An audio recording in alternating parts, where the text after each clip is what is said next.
Hey everybody, Ryan here from Rhino Hockey Channel. Alright, this is my last second round preview matchup. Preview of the second round of the Stanley Cup playoffs. Preview video. I keep saying preview. Why do I keep saying preview so much? Anyways, this is between the Carolina Hurricanes and the New York Rangers. So, here we go. If you have not done so already, hit that like button with a big thumbs up. Hit that red rectangle that says subscribe. I also believe I have a button somewhere on one of these corners you can hit. I believe it's the lower right hand corner. Look down there. There should be a little button you can click. And also hit that little notification bell next to the one down underneath the video. That way you can be notified when I drop a new video. And it's always nice to see when new ones drop. So make sure to hit that button. Alright. And also make sure to leave a comment what you think about my prediction at the end of the video. If you agree, disagree, that's fine. If you disagree, be civil about it. Write down what you think is going to happen. Let me know. I'd like to hear. Alright, let's get started. Carolina went 3-1 in this matchup this year, and the Rangers went 1-3. Obviously. If you are good at math, you would know that. January 21st, 6-3 Carolina victory. On the 20th of March, a 2-0 Rangers victory. On the 12th of April, a 4-2 Carolina victory. And then the 26th of April, a 4-3 victory for Carolina. Other than that first game, pretty close series, so I'd imagine it's probably going to be a lot like that. I mean, you might have a couple of games here and there towards the beginning to middle of the series where you get a little bit more separation, but we'll see. Head-to-head this season, Sebastian Aho, 3 goals, 4 assists for 7 points. Vincent Trocheck, 2 goals, 2 assists for 4 points. Svechnikov, goal, 3 assists for 4 points. And sometimes takes off Swedish defenders' heads with clean hits, but still takes their head off. My God, that hit on Lindholm. I like Hampus Lindholm, former Duck there. We traded him just this last trade deadline, so unfortunately see him injured, but oh man, Svechnikov just took him out. I know Boston fans probably think it was a dirty hit. Me personally, watching the video, he went through his chest. He did not go through his head, though it did feel like his head was taken off in that hit. Didn't know Svechnikov could hit, really. Jarvis, 2 goals, 2 assists for 4 points. Teravainen and D'Angelo, 3 points each.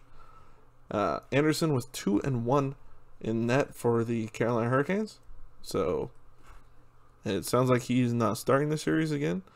I'm sure they're probably going to go Ronta. He had a good first round. So, there's no reason to really change that at this point. Unless he starts doing terrible, then yes, if Anderson's healthy, they'll switch him out. Kreider for the Rangers, 4 goals, 2 assists for 6 points. Zibanejad, goal, 4 assists for 5 points. Miller, goal, 2 assists for 3 points. Vetrano, in his limited time, or not limited, but he played, I believe, 2 games with the Rangers against Carolina. Goal, 2 assists for 3 points. Like I said in a previous video for Tyler Toffoli, Vetrano's numbers only include his numbers as a Ranger, not as a Panther from earlier in the season. Lafreniere, Fox, and Trouba had 2 points each, and Georgiev was 1-1. They're not going with Georgiev. They're going with the Hart Trophy finalist in Igor Shesterkin. He had a bit of a iffy first round, but still, I think they'll go with him. 2019-20 Hurricanes won this matchup, their only matchup in playoff history, even though it was technically a play-in round. They swept the New York Rangers in 3 games. It was a couple years ago, but still, it was a play-in round, even though technically isn't a playoff round. It is what it is, but to me it's still playoffs. And their top scorers in the playoffs thus far, Tony DeAngelo for the Carolina Hurricanes, goal, 7 assists for 8 points. Oh, he's gonna get such a lovely reception when he goes back to New York for the matchup against the Rangers in Game 3. Oh, it's gonna be so fun. Jacob Slavin, 2 goals, 6 assists for 8 points. Teuvo Teravainen, 2 goals, 5 assists for 7 points. Trocheck, 3 goals, 4 assists for 7 points, and 3 others are tied with 5 points each. Zibanejad had a really good first round. 3 goals, 8 assists for 11 points. If I could do my math.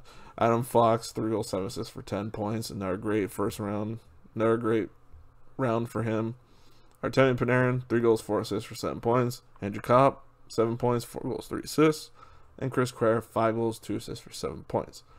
Panarin didn't really start going till late in that round. So, he came through when it mattered most. Let's look at it that way. On the goalie side, Ronta 3-2, 2.37 goals against average, 927 save percentage. And then Coach, how do I say his name wrong?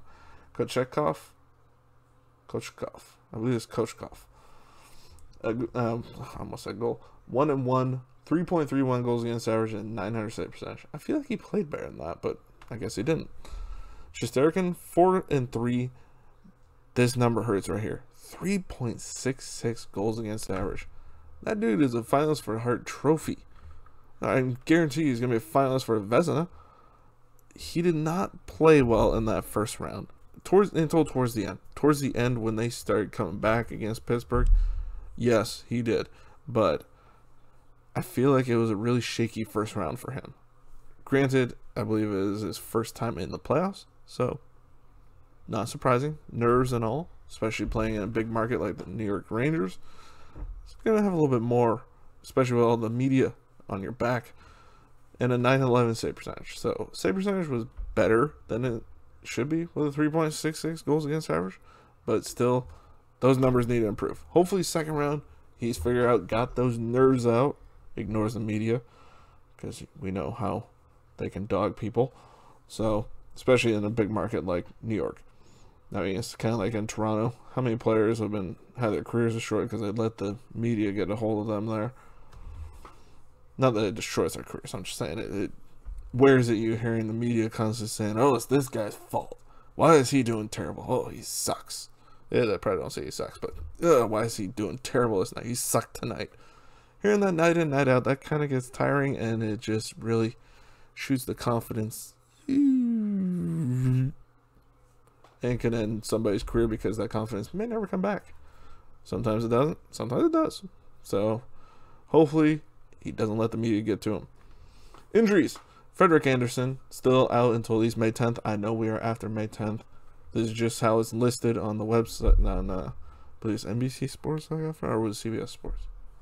One of those two. I got the injury report from there, but it's just how it lists it. I mean, it just hasn't updated for today, the 16th.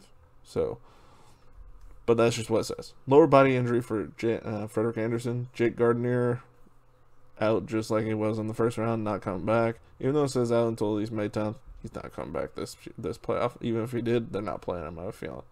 Barring injury.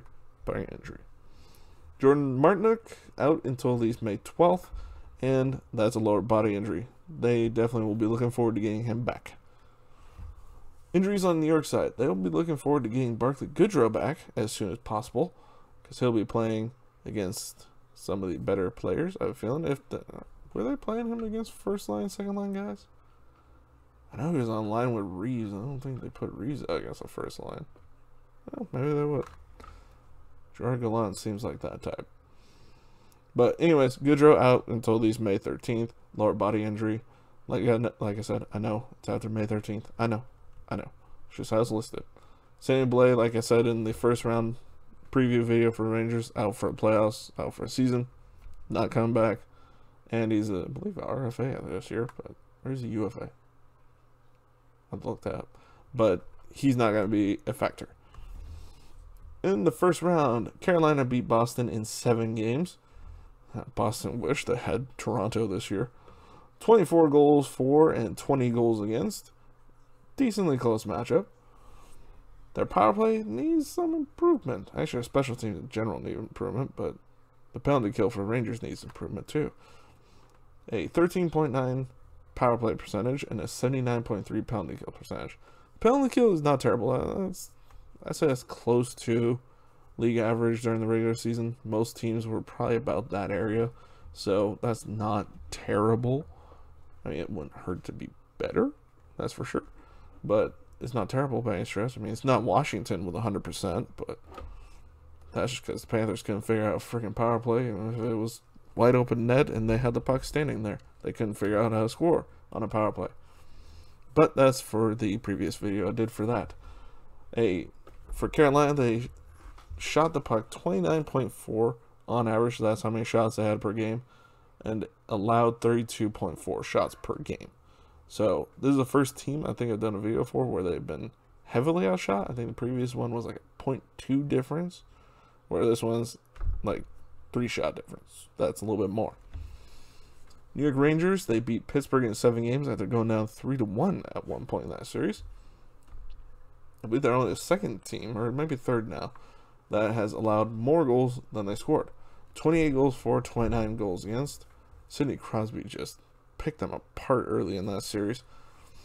Their power play, really good, 31.6%. Their penalty kill, not so good, 73.9%.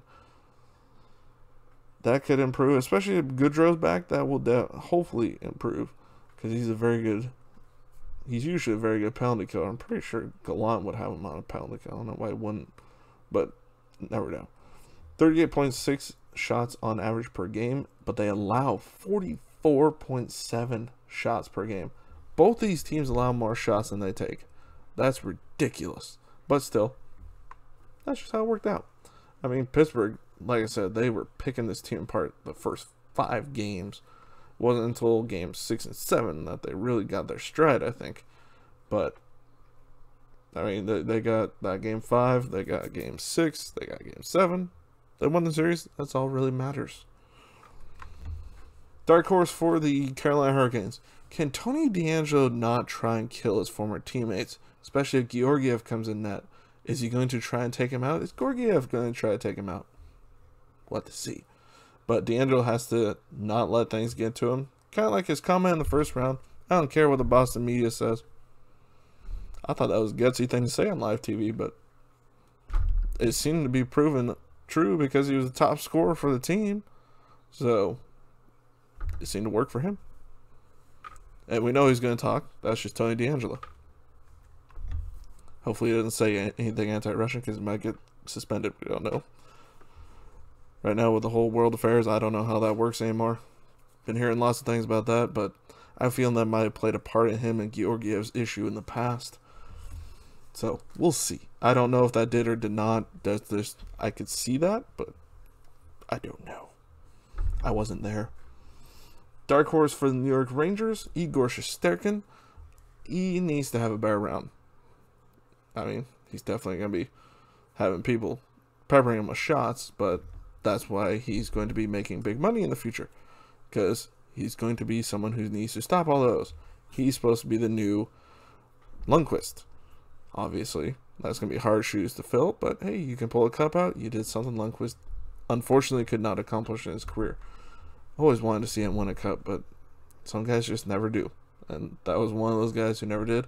Maybe he was an executive or scout or coach or something. We don't know.